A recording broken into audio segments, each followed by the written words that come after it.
وسلم دائما أبدا على حبيبك خير الخلق كلهم يا رب بالمصطفى بلغ مقاصدنا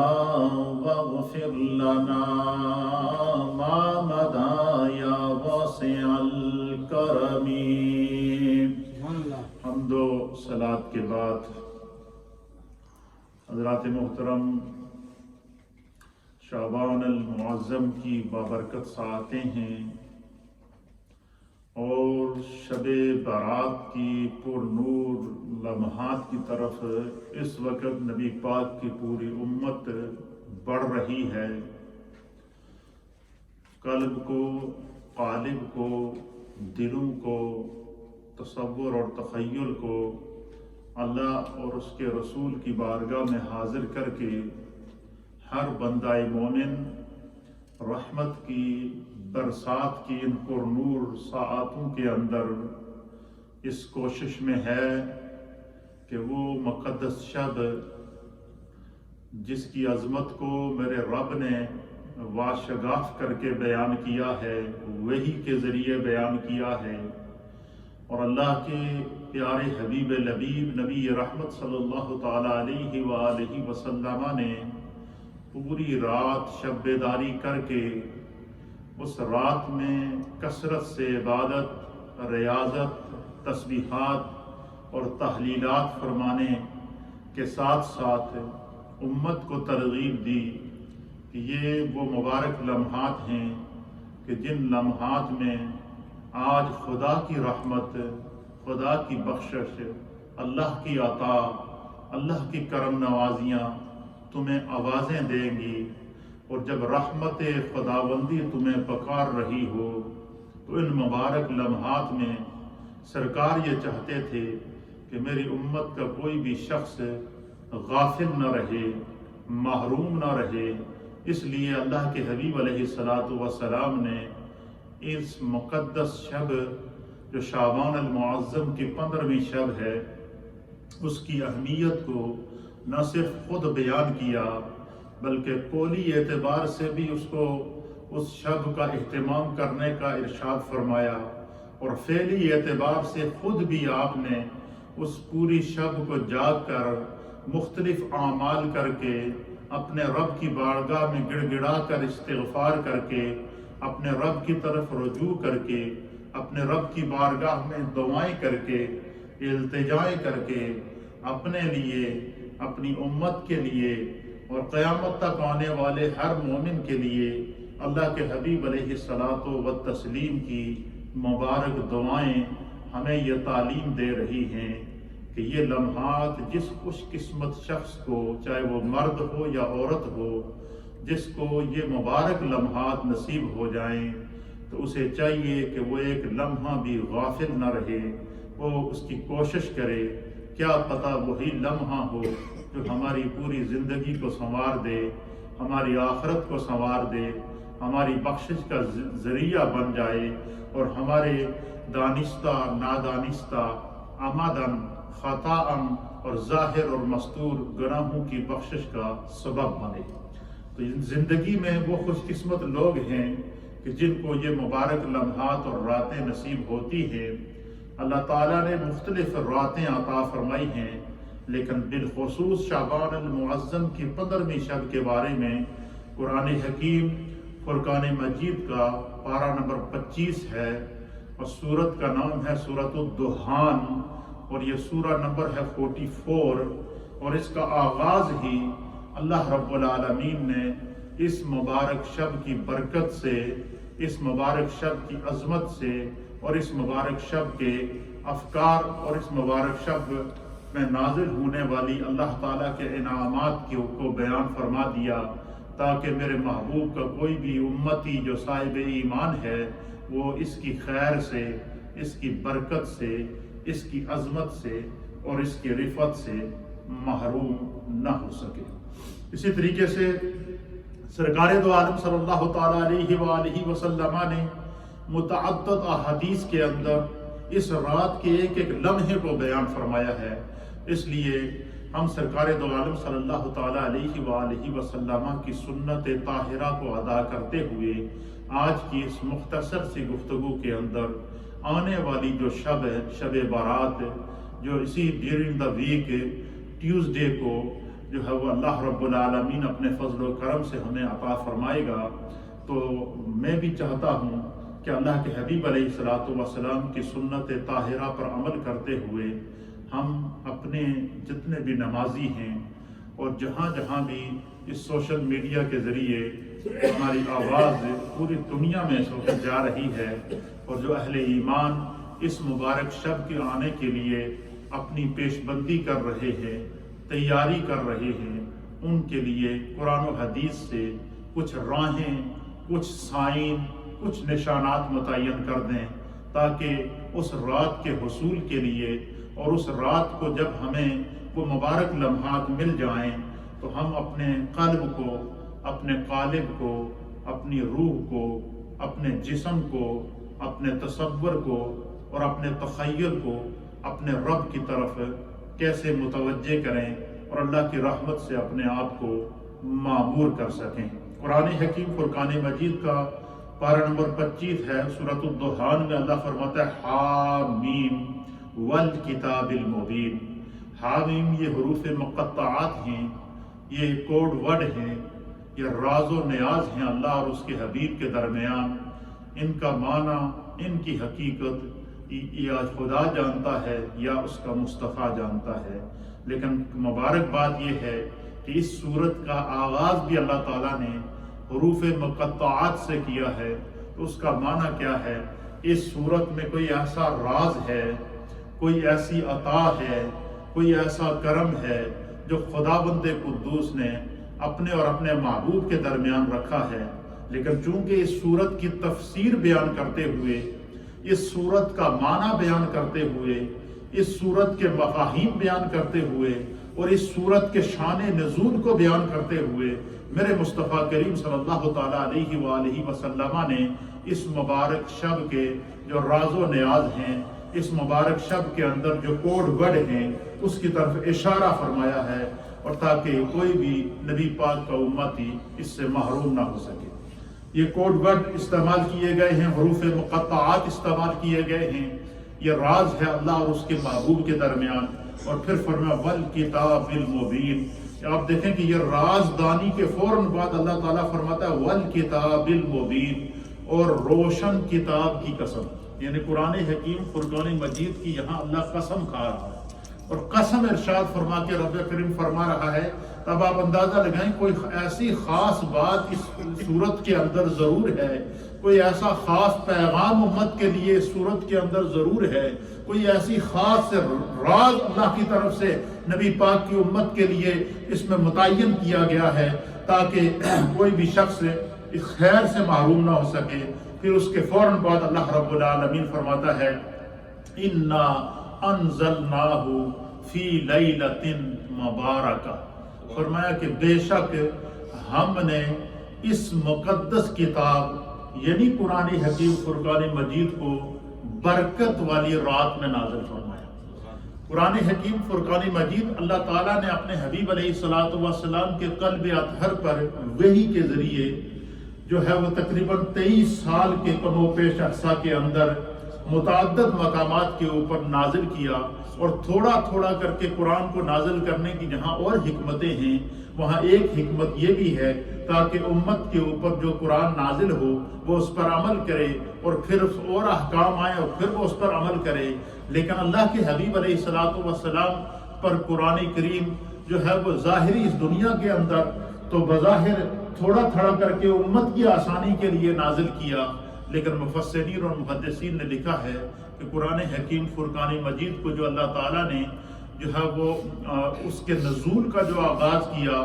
وہ رب کریم نے اِنَّا أَنزَلْنَاهُ فِي لَيْلَةِ الْقَدْرِ فرما کر لیلۃ القدر میں اس کے نزول کا آغاز ہوتا ہے، اور پھر تھوڑا تھوڑا کر کے نازل ہوا۔ پھر اللہ تعالیٰ نے جو ہے وہ اس آیت کے اندر جو فرمایا کہ انا انزلناہ فی لیلۃ مبارکہ، کہ ہم نے اس کو برکت والی رات میں نازل کیا. علماء اور محدثین نے لکھا کہ اللہ تعالیٰ نے پورے کا پورا قرآن لوح محفوظ سے آسمان دنیا پر ایک ہی دفعہ نازل فرمایا، اور وہ شب برات تھی.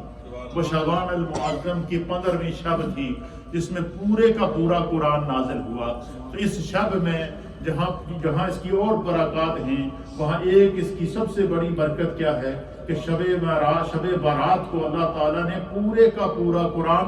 لوح محفوظ سے آسمان دنیا پر نازل کیا. پھر آسمان دنیا سے تھوڑا تھوڑا کر کے بقدر ضرورت امت کے لیے، تاکہ امت کو دین سیکھنے کے لیے، امت کو جو ہے وہ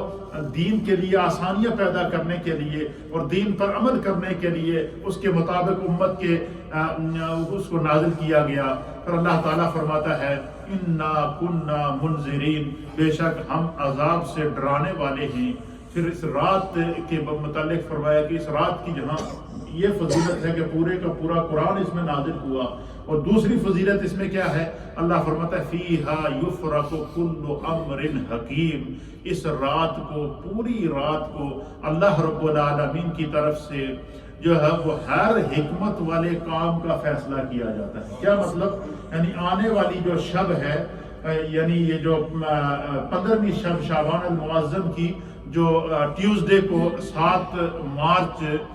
2023 کو جو ہے وہ پڑ رہی ہے، تو اس مبارک شب کے بارے میں جو ہے وہ اللہ رب العالمین فرماتا ہے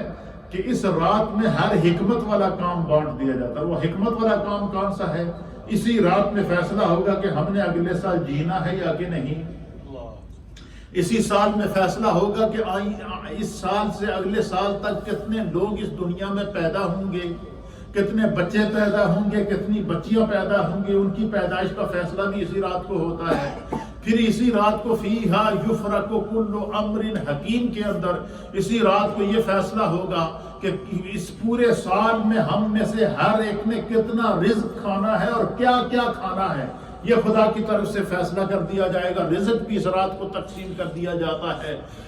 پھر اسی رات کو فیصلہ ہوگا کہ اس دنیا سے اس سال کے اندر کتنے لوگوں نے اس دنیا کو چھوڑ کر چلے جانا ہے اور کتنے لوگوں کا انتقال ہو جائے گا. کس کا کس طرح انتقال ہوگا وہ بھی فہرست جاری ہو جائے گی. اب ہمیں پتہ نہیں کہ آئندہ وہ شب ہمیں ملے یا کہ نہ ملے. تو اس لیے اللہ کے حبیب علیہ الصلوۃ والسلام جب بھی شب برات آتی، شعبان المعظم کی 15ویں شب آتی، تو سرکار دو عالم صلی اللہ تعالیٰ علیہ وآلہ وسلم اس کا اہتمام کرتے. حضور خود بھی شب بیداری کرتے، صحابہ اکرام کو بھی اس کی ترغیب دیتے اور ازواج مطہرات کو اس کی ترویج دیتے. اور شب برات کی برکت کی زیادہ تر روایات وہ ہیں کہ جن کو ام المؤمنین سیدہ طیبہ طاہرہ عائشہ صدیقہ بنت سیدنا صدیق اکبر و زوج النبی صلی اللہ تعالیٰ علیہ وآلہ وسلم روایت کرتی ہیں. اور وہ اس رات میں سرکار دو عالم صلی اللہ تعالیٰ علیہ وآلہ وسلم کی عبادت کی گواہی دیتی ہیں.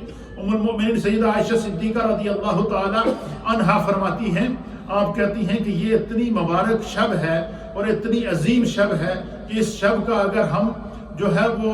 اندازہ لگائیں کہ اس رات کی کیا فضیلت ہے، تو آپ نے اس کو بڑے اہتمام کے ساتھ بیان فرمایا. آپ فرماتی ہیں کہ ایک رات میں نے دیکھا کہ اللہ کے حبیب علیہ الصلوۃ والسلام سجدے کے اندر اور گڑ گڑا رہے ہیں، آنسو بہا رہے ہیں، اور سجدے کے اندر اتنا طویل سجدہ کر رہے ہیں کہ آپ کا جسم بھی حرکت نہیں کر رہا ہے. کہتی ہے میں گھنٹوں کھڑی رہی،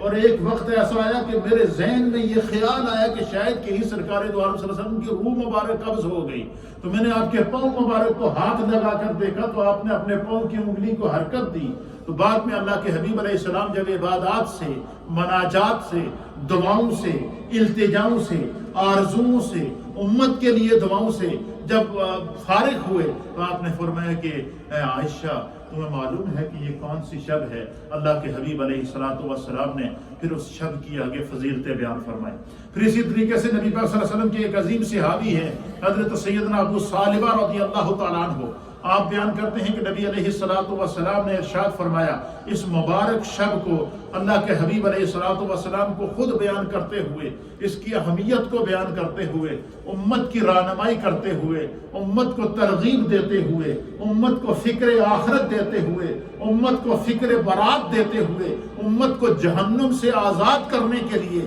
میرے مصطفیٰ کریم نے امت کو راستے بتائے ہیں، سائن بتائے ہیں، اعمال بتائے ہیں، عبادات بتائی ہیں، تسبیحات بتائی ہیں، تحلیلات بتائی ہیں۔ ہم میں سے ہر ایک کو چاہیے کہ شب برات سے آنے سے پہلے ہم سرکار دو عالم صلی اللہ علیہ وسلم کے اعمال کو غور سے سنیں۔ مثلا میرے سامنے حدیث ہے، اور یہ حدیث پاک المعجم الکبیر کے اندر ہے، اسی طریقے سے سنن ابن ماجہ کے اندر بھی یہ حدیث پاک نقل ہے۔ حضرت ابو ثعلبہ رضی اللہ تعالیٰ عنہ بیان کرتے ہیں کہ اللہ کے حبیب علیہ الصلوۃ والسلام نے ارشاد فرمایا، حضور نے فرمایا کہ ان اللہ یطلع علی عبادہ لیلۃ النصف من شعبان فیغفر للمؤمنین ویملی الکافرین ویدع اہل العقد بعقدہم حتی یدعوہ۔ آپ فرماتے ہیں کہ اللہ کے حبیب علیہ الصلوۃ والسلام نے ارشاد فرمایا کہ یقیناً اللہ رب العالمین، اللہ تعالیٰ شعبان المعظم کی جب 15ویں شب آتی ہے تو فرمایا کہ رب کریم اس رات کو اپنے بندوں پر خاص تجلی ارشاد فرماتا ہے، اپنے نور کو خود براہ راست اللہ تعالیٰ مخلوق پر توجہ فرماتا ہے، اللہ تعالیٰ مخلوق کے اوپر خاص تجلی ارشاد فرماتا ہے، تجلی فرماتا ہے۔ اور اس رات کو فرمایا کہ یہ کون سی رات ہے؟ لیلۃ نصف من شعبان، یہ شعبان المعظم کی 15ویں شب ہے۔ فرمایا 15ویں شب کو حضور علیہ الصلوۃ والسلام نے فرمایا کہ اللہ تعالیٰ مخلوق خدا کے اوپر، مومنین کے اوپر، اہل ایمان کے اوپر خاص تجلی فرماتا ہے، کرم فرماتا ہے، توجہ فرماتا ہے، رحمت فرماتا ہے، بخشش فرماتا ہے، مغفرت فرماتا ہے۔ یعنی پورا سال تو بندہ اللہ سے مانگتا رہتا ہے، لیکن سال کا یہ وہ مبارک لمحہ ہے، یہ وہ مبارک شب ہے کہ خدا کی رحمت آواز دیتی ہے، اللہ کی مغفرت آواز دیتی ہے، اللہ کی عطائیں آواز دیتی ہیں۔ تو اللہ کے حبیب علیہ الصلوۃ والسلام نے فرمایا کہ اللہ تعالیٰ مومنوں کو بخش دیتا ہے اور کافروں کو ڈھیل دیتا ہے، اور ان کو موقع دیتا ہے کہ تم کفر سے لوٹ آؤ اسلام کی طرف۔ پھر فرمایا کہ اس رات کو جو ہے وہ جو لوگ ایک دوسرے سے بغض رکھتے ہیں، حسد رکھتے ہیں، کینہ رکھتے ہیں، عداوت رکھتے ہیں، اللہ تعالیٰ ان کو بھی موقع دیتا ہے کہ پورا سال تو تم ایک دوسرے کی دشمنیوں میں لگے رہتے ہو، پورا سال تو ایک دوسرے کی غیبت کے اندر لگے رہتے ہو، پورا سال تو ایک دوسرے کو نیچا دکھانے کے اندر لگے رہتے ہو، پورا سال تو ایک دوسرے کی غیبت اور حسد کر کے اپنے گناہوں اور نیکیوں کو ضائع کرتے رہتے ہو۔ فرمایا کہ آج کی رات خدا تمہیں موقع بھی دے رہا ہے اور اللہ کی رحمت تمہیں آواز بھی دے رہی ہے کہ آج جو چاہو اپنے رب سے مانگو، لیکن شرط یہ ہے کہ جو اللہ سے مانگو پھر اس وعدے پر قائم رہو، توبہ کرو تو توبہ پر قائم رہو، استغفار کرو تو استغفار پر قائم رہو، بخشش طلب کرو تو بخشش پر قائم رہو، نماز پڑھو تو نماز پر قائم رہو، سجدہ کرو تو سجدے پر قائم رہو، رکوع کرو تو رکوع پر قائم رہو، اور قیام کرو تو قیام پر قائم رہو۔ فرمایا جو بندہ اس رات کو اپنے رب سے وعدہ کرتا ہے اور آنے والی رات تک یعنی اس ایک رات سے آئندہ سال آنے والی رات تک پورا سال اگر بندہ اللہ تعالیٰ سے کیے ہوئے اس وعدے کو، اس عہد کو، اس پیمان کو پورا کر لیتا ہے تو فرمایا کہ اس شخص کو پھر خدا کی رحمت ڈھانپ لیتی ہے۔ تو اللہ کے حبیب علیہ الصلوۃ والسلام نے اور اللہ موقع دیتا ہے، اور موقع دیتا ہے کہ بندے کینہ چھوڑ دے، بندے گناہ چھوڑ دے، بندے نمازوں کی پابندی کر، بندے پھر اس رات کو سرکار دو عالم صلی اللہ علیہ وسلم نے باقاعدہ نشاندہی کی ہے کہ جو لوگ بخشش مانگتے ہیں ان کو بخشش دی جاتی ہے، اور جن لوگوں کو اللہ موقع دیتا ہے اور جن کی اس رات کو بھی جب خدا کی رحمت کے سارے دروازے کھلے ہوئے ہوں اور اس رات کو بھی اگر کوئی بدبخت نہیں بخشا جائے گا تو اللہ کے حبیب علیہ السلام نے ان کی بھی نشاندہی کی ہے۔ اس لیے میرے دوستو، میرے بزرگوں، جو اس وقت مجھے دیکھ اور سن رہے ہیں ان تمام کی خدمت میں گزارش کروں گا کہ اس شب کے آنے سے پہلے ہم نے اپنے ذہن کو تیار کرنا ہے، اپنے اذہان کو تیار کرنا ہے، اپنی فکر اور تصور اور تخیل کو تیار کرنا ہے، اپنے رب کے سامنے اپنے آپ کو ہر شخص پیش کرے گا، اور جب بندہ اپنے آپ کو اپنے رب کے سامنے پیش کرے تو مجھے بتائیں کہ ہم دنیا میں اگر کسی سے کیا ہوا وعدہ ہو تو اس وعدہ خلافی ہو جائے تو ہمیں شرمندگی ہوتی ہے کہ یار اس بندے نال میں وعدہ کیتا سی. تو جب اگر بندہ خدا نال وعدہ کرے اور اللہ تعالیٰ کو راضی کر لے اور پھر اس کے باوجود اگر وہ نافرمانی کرے گا تو کیا اس شخص سے بھی کوئی بڑا بدقسمت ہوگا؟ آگے سنیے اللہ تعالیٰ حضرت سیدنا ابو موسیٰ رضی اللہ تعالیٰ عنہ اشعری رضی اللہ تعالیٰ عنہ بیان فرماتے ہیں. آپ فرماتے ہیں کہ رسول اللہ صلی اللہ تعالیٰ علیہ وآلہ وسلم نے ارشاد فرمایا, حضور نے فرمایا کہ ان اللہ لا یطلع لیلۃ نصف من شعبان, کہ فرماتے ہیں کہ شعبان المعظم کی 15ویں شب کو اللہ تعالیٰ اپنی رحمت خاص کے ساتھ اس خاص رات کو تجلی فرماتا ہے. اور پھر کیا ہوتا ہے؟ فرمایا فَيَغْفِرُ لِجَمِيعِ خَلْقِهِ إِلَّا الْمُشْرِكِينَ أَوْ مَشَاقِنٍ. اللہ کے حبیب علیہ الصلوۃ والسلام نے فرمایا کہ اس مبارک شب کو جو شعبان المعظم کی 15ویں شب ہے, اس شب کو خاص اللہ اس مخلوق پر توجہ فرماتا ہے, رحمت فرماتا ہے. اللہ سورج کے غروب ہوتے ہی اللہ کی رحمت آوازیں دینا شروع ہو جاتی ہے, حتیٰ یطلع, یہاں تک کہ سورج واپس طلوع ہو جاتا ہے. صبح ہونے تک اللہ کی رحمتیں بندوں کو پکارتی رہتی ہیں کہ آج جس نے جو مانگنا ہے مانگ لو, لیکن جو مانگنا ہے پھر اس پر قائم رہنا, پھر اللہ سے عہد و پیمان کرنا, اپنے گناہوں کی زندگی کو چھوڑ کر, گناہوں کی وادی کو چھوڑ کر نیکی کی وادی کے اندر اور خیر کی وادی کے اندر, احکام پر عمل کی وادی کے اندر جو انسان رہ جائے گا, فرمایا کہ اللہ رب العالمین اسے کبھی خیر سے محروم نہیں فرمائے گا. فرمایا کہ ہر مومن کو جس کے دل کے اندر رائی کے دانے کے برابر بھی جو ہے وہ ایمان موجود ہوگا, فرمایا اللہ تعالیٰ اس کی اس رات کو بخشش کر دے. اگر وہ سچے دل سے توبہ کرے گا تو, بخشش مانگے گا تو, خدا کی رحمت آج آوازیں دے رہی ہے, اللہ کی مغفرت اس رات کو پکارے گی. پھر فرمایا کہ اس رات کو اس شخص کی بخشش نہیں ہوگی جو کیا ہے, فرمایا کہ جو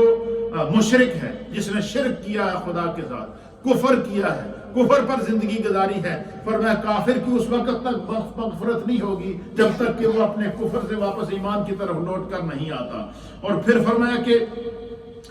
اس رات کو جو ہے وہ اس شخص کی مغفرت نہیں ہوگی جو چغل خوری کرتا ہے, جس کے دل کے اندر کینہ موجود ہے, جس کے دل کے اندر حسد موجود ہے, جو دوسروں کو نیچا دکھانے کے چکر میں لگا رہتا ہے اور دوسروں کے اعمال کی اس کو فکر رہتی ہے اور اپنے اعمال کا فکر ہی نہیں ہوتا, دوسروں کے اعمال کے چکر میں رہتا ہے اور اپنی خود نماز بھی نہیں پڑھ رہا ہے, خود روزے کے اندر بھی سستی کر رہا ہے, خود احکام پر بھی عمل نہیں کر رہا ہے. فرمایا اس رات کو اللہ رب العالمین اس وقت تک موقع دیتا ہے کہ جب تک انسان اس کی طرف رجوع کر لے. پھر اسی طریقے سے اللہ کے حبیب علیہ الصلوۃ والسلام نے پھر ارشاد فرمایا, اللہ کے حبیب علیہ الصلوۃ والسلام فرماتے ہیں, ام المؤمنین سیدہ عائشہ صدیقہ طیبہ طاہرہ بیان کرتے ہیں کہ ایک رات کو رسول کریم صلی اللہ تعالیٰ علیہ وآلہ وسلم کو میں نے اپنے گھر میں نہ پایا. کہتے ہیں کہ رات تھی, آدھی رات کو سرکار اچانک کمرے سے غائب ہو گئے, تو آپ اچانک نکل گئے, تو مجھے تجسس پیدا ہوا. ام المؤمنین کہتی ہیں کہ میں نے سرکار دو عالم صلی اللہ تعالیٰ علیہ وسلم کو گھر میں نہ پایا تو میں آپ کی تلاش میں نکلی.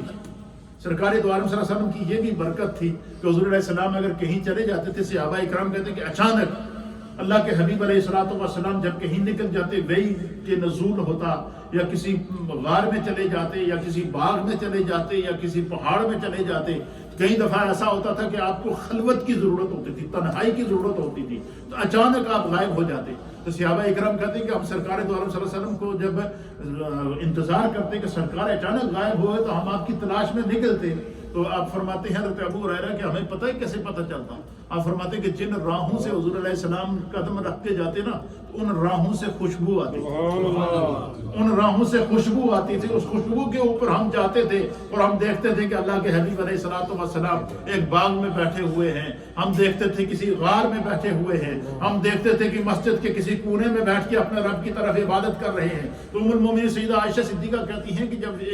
ایک رات کو اچانک سرکار غائب ہو گئے تو مجھے تجسس ہوا کہ رات ہے, تنہائی ہے, ساری دنیا سو رہی ہے, اللہ کے حبیب اچانک غائب ہو گئے. آپ کہتی ہیں کہ میں ان کی تلاش میں نکلی. تو کہتی ہیں کہ میں اس راستے سے جس راستے سے سرکار گزرے ہیں، اس خوشبو کو مہکتی خوشبو کو تلاش کرتی فرماتی ہیں کہ میں چلتی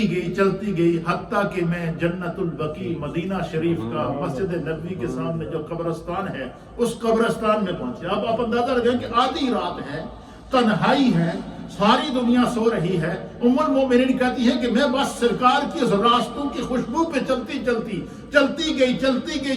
جب میں جنت البقیع کے اندر پہنچی تو میں نے بڑا عجیب و غریب منظر دیکھا کہ میں نے دیکھا کہ سرکار دو عالم صلی اللہ تعالیٰ علیہ وآلہ وسلم جنت البقیع میں قبرستان کے اندر صحابہ کے قبرستان میں موجود ہیں، اور اللہ کے حبیب کا چہرہ آسمان کی طرف ہے، آپ کے ہاتھ پھیلے ہوئے ہیں، آنکھوں سے آنسو چل رہے ہیں، اللہ کے حبیب اہل بقیع کے لیے دعا فرما رہے ہیں، ان کے لیے رات کی تنہائی میں مغفرت کر رہے ہیں۔ اس میں وہ مسئلہ بھی حل ہو گیا جو کہتے ہیں مزارات پر کیوں جاتے ہیں۔ اللہ کے حبیب علیہ السلام کا قبور کے اوپر، مزارات کے اوپر جا کر اہل قبور کے لیے، قبرستان والوں کے لیے دعا کرنا، ان کی مغفرت کی دعا کرنا، یہ سرکار دو عالم صلی اللہ تعالیٰ علیہ وآلہ وسلم کی سنت ہے۔ اللہ کے حبیب علیہ السلام کہتے ہیں کہ میں نے دیکھا کہ وہ جنت البقیع میں موجود ہیں، تو کہتے ہیں سرکار دو عالم صلی اللہ علیہ وسلم کی جب مجھ پر نظر پڑی تو اللہ کے حبیب علیہ السلام نے مجھے مخاطب کر کے فرمایا، اَكُنْتِ تَخَافِينَ ان یخیف اللہ علیک ورسولہ، فرمایا کہ اے عائشہ کیا تم نے یہ خیال کیا کہ اللہ اور اس کے رسول نے تم پر ظلم کیا ہے؟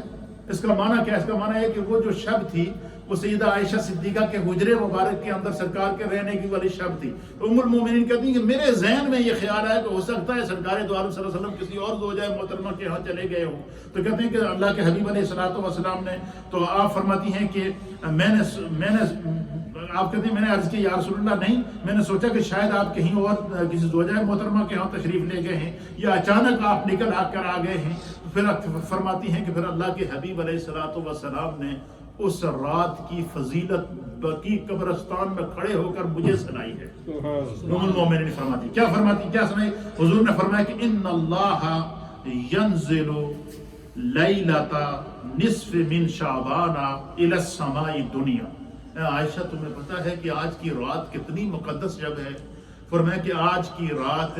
اللہ رب العالمین اپنی قدرت کے مطابق، اپنے فضل کے مطابق، اپنی شان کے مطابق آسمان دنیا پر نزول فرماتا ہے۔ آسمان دنیا پر اللہ تعالیٰ نزول فرماتا ہے، اور آسمان دنیا پر اللہ تعالیٰ کا نزول فرمانا یہ خدا کی رحمت اہل دنیا کو تقسیم کرنا ہے، خدا کے کرم اور رحمت اور بخششوں اور عطائیں کو اہل دنیا کو عطا کرنا ہے۔ فرمایا آج کی رات اللہ رب العالمین جو ہے وہ آسمان دنیا پر نزول فرماتا ہے، فَيَغْفِرُ لِأَكْثَرَ مِنْ عَدَدِ شَعْرِ غَنَمِ كَلْبٍ۔ فرمایا کہ بنی کلب کی بکریوں کے بالوں کے برابر بھی گناہگاروں کی اعلانیہ اللہ تعالیٰ بخشش فرماتا ہے۔ حضور نے کیا فرمایا؟ قبرستان میں جا کر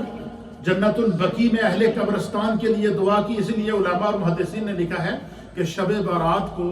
قبرستان میں رات کو جانا یہ سنت مستحبہ ہے، یہ سرکار دو عالم صلی اللہ علیہ وسلم کی سنت ہے، اور ام المومنین سیدہ عائشہ صدیقہ فرماتی ہے، اور اس کا الحمدللہ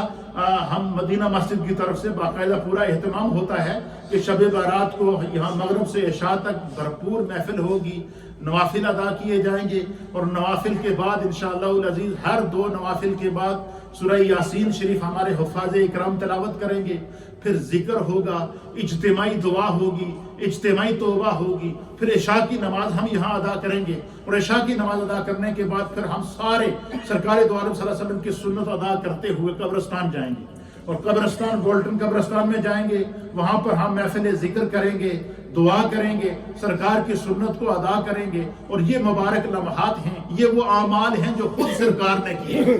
اس کے لیے کسی دلیل کی ضرورت نہیں ہے، اس کے لیے محبت رسول کی ضرورت ہے، عشق رسول کی ضرورت ہے، اور دل کی کھیتی کے نرم ہونے کی ضرورت ہے۔ تو اللہ کے حبیب علیہ السلام نے فرمایا کہ اس رات کو اللہ تعالیٰ بنی کلب کے بکریوں کے بالوں کے برابر گناہگاروں کی بخشش فرما دیتا ہے۔ پھر تیسری حدیث سماعت فرمائے، اس کو حضرت ابو موسیٰ اشعری رضی اللہ تعالیٰ عنہ بیان فرماتے ہیں. آپ فرماتے ہیں کہ اللہ کے حبیب علیہ الصلوۃ والسلام نے فرمایا کہ اس مبارک شب کو کیا ہوتا ہے, سرکار دو عالم صلی اللہ علیہ وسلم فَيَغْفِرُ لِلْمُسْتَغْفِرِينَ, ہر اس شخص کے لیے اللہ کی طرف سے مغفرت کا اعلان ہوتا ہے جو سچے دل سے اپنے گناہ کی توبہ کر لیتا ہے,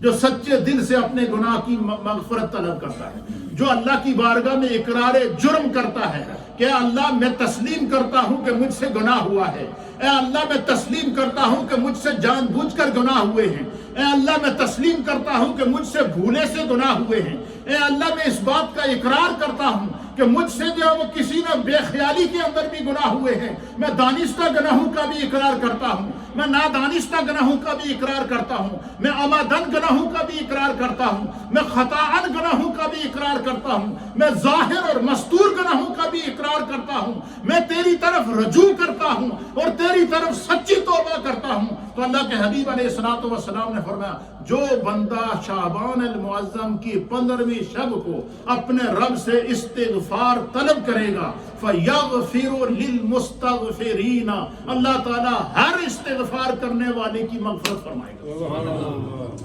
اس میں جو خاص بات سمجھنے کی ہے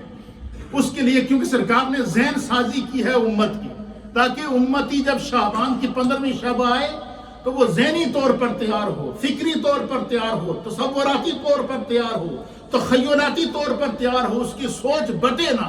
دنیا کے تقاضوں کے اندر بٹ کر نہ رہ جائے بلکہ خالصاً اللہ کی طرف رجوع کرے. فرمایا کیا ہوتا ہے, اللہ کے حبیب علیہ الصلوۃ والسلام نے فرمایا کہ اللہ تعالیٰ اس رات کو ہر اس شخص کی مغفرت فرمائے گا جو اللہ سے توبہ اور استغفار کرے گا. ایک بات اس میں جو سمجھنے کی بات ہے وہ یہ ہے کہ پورا سال ہم اللہ سے مانگتے رہتے ہیں, دعا مانگتے ہیں, نمازیں پڑھتے ہیں, زکوٰۃ دیتے ہیں, صدقات دیتے ہیں, خیرات دیتے ہیں, اللہ کی طرف رجوع کرتے ہیں, پورا سال ہم اس کی طرف جاتے رہتے ہیں, لیکن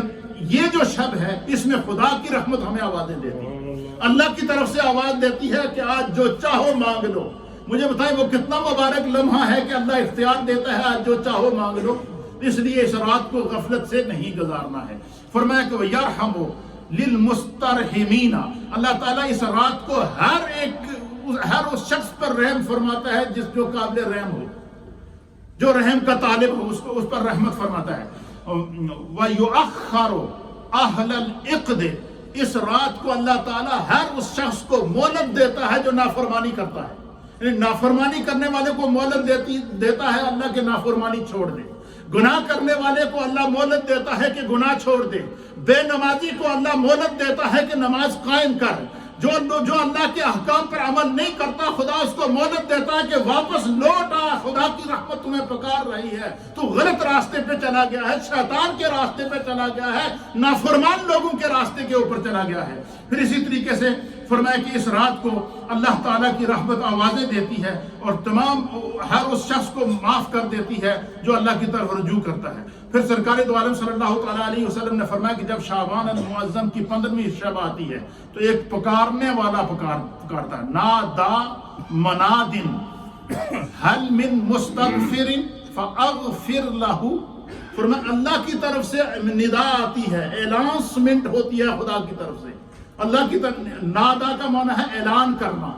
پیغام دینا. جس طرح کہ آذان سے نماز سے پہلے آذان ہوتی ہے تو یہ ندا ہے. ندا کیا ہے کہ کان میں آواز پڑ جائے کہ نماز کا وقت ہو چکا ہے. فرمایا شعبان المعظم کی 15ویں شب کو اللہ کی طرف سے اعلان ہوتا ہے, اور وہ کیا اعلان ہوتا ہے خدا کی طرف, هل من مستغفر, تھوڑے وچ کوئی ہے جڑا اپنے گناہاں دی معافی چاہندا ہے, اج خدا دے رحمت دا دریا جوش دے تانوں معاف کر دے. ہے کوئی رحمت کا طالب, اسے معاف کر دیا جائے. هل من سائل فاعطیہ, آج کوئی ہے جڑے اپنے رب کو جو چاہے مانگ لے اللہ اس کو عطا فرمائے. پورا سال تو آپ کہتے ہیں امام صاحب دعا کریں, پیر صاحب دعا کریں, آپ خود دعائیں کرتے ہیں, گڑ گڑاتے ہیں, لیکن آج اللہ کہتا ہے جو مانگنا ہے مانگ لو, جو مانگنا ہے مانگ لو, تمہارا رب تمہیں عطا کرے گا. تو پھر فرمایا کہ اس رات کو کیا ہوتا ہے, فلا یسأل احد شیئا الا اعطی, کوئی شخص ایسا نہیں ہے کہ جس نے خدا سے اس شب کو کچھ مانگا ہو اور اللہ اس کو عطا نہ کرے. پھر میں اس رات کو جو ہے وہ کیا کرنا چاہیے, اپنے رب کی طرف رجوع کرتے ہوئے جو ہے وہ کوشش کرنی۔ اچھا، اس رات کو سیلیبریٹ کرنے کا، اس کو منانے کا طریقہ کیا؟ آخری پیغام میں چاہ رہا ہوں کہ اس رات کو جب آپ پائیں تو ہم میں سے ہر ایک کا ذہن تیار ہو کہ ہم نے کس طرح عبادت کرنی ہے۔ ایک تو یہ ہے کہ سورج کے غروب ہونے کے ساتھ ہی آپ مسجد میں پہنچیں، یہاں نماز جماعت کے ساتھ ادا کریں، اور مغرب کی نماز جماعت کے ساتھ ادا کریں۔ مغرب سے عشاء تک اذکار کے اندر، تسبیحات کے اندر، تحلیلات کے اندر اپنا وقت گزاریں، اور پھر رات کو بقدر ضرورت جتنی عبادت کر سکتے ہیں کریں، لیکن اس بات کی نیت کر لیں کہ اسی رات صبح اٹھ کر فجر کی نماز بھی جماعت کے ساتھ ادا کریں۔ فرمایا جو بندہ اس طریقے سے کر لے گا تو اسے پوری رات کو عبادت کا اللہ تعالیٰ ثواب عطا فرما دے گا، پوری رات مغفرت کا ثواب عطا فرما دے گا۔ نماز عشاء اور نماز فجر کا باجماعت اہتمام کریں۔ پھر اسی طریقے سے اس رات کو کثرت سے عبادت کی توفیق نہ ہو یا نہ ہو، گناہوں سے بچنے کا خاص اہتمام کریں۔ اگر کسی کو کوئی مصروفیت کی وجہ سے موقع نہیں ملتا کیونکہ وہ عبادت نہیں کر سکتا، جیسے کوئی کئی لوگ جاب پہ ہوتے ہیں، لیکن یہ کوشش کرے کہ اس سے اس رات کو کوئی گناہ سرزد نہ ہو، کیونکہ آج تو گناہوں کی بخشش کی شب ہے۔ جب گناہوں کی بخشش کی شب ہے تو اس شخص سے بھی کوئی محروم ہوگا کہ جو بخشش والی شب والی گناہ کرتا پھرے۔ فرمایا اس شب کو خاص اہتمام کیا جائے۔ پھر اس رات کو کثرت سے توبہ اور استغفار کی جائے، درود و سلام پڑھا جائے۔ اس کی وجہ کیا ہے؟ یہ جو ہم آیت درود ہے نا قرآن پاک کے اندر، ان اللہ و ملائکتہ یصلون علی النبی یا ایھا الذین آمنوا صلوا علیہ وسلموا تسلیما، کہ اللہ تعالیٰ فرماتا ہے کہ اللہ اور اس کے فرشتے نبی پر درود و سلام بھیجتے ہیں، اے ایمان والو تم بھی درود و سلام بھیجو۔ تو حضور علیہ السلام پر جو درود بھیجتا ہے سرکار کی روح اس کی طرف متوجہ ہوتی ہے یا نہیں ہوتی؟ اس میں خاص بات کیا ہے؟ خاص بات یہ ہے کہ یہ جو آیت ہے، آیت درود جس کو کہتے ہیں، یہ جو آیت ہے، یہ آیت اللہ تعالیٰ نے اسی شب بارات کو نازل فرمائی۔ یہ خاص بات ہے، آیت درود جو ہے یہ شب بارات کو نازل ہوئی ہے، اور اس رات کو کثرت سے درود پڑھیں اور اس نیت سے پڑھیں کہ اس رات کو اللہ تعالیٰ نے یہ آیت درود نازل فرمائی ہے۔ پھر اسی طریقے سے اپنے پوری امت کے لیے کثرت سے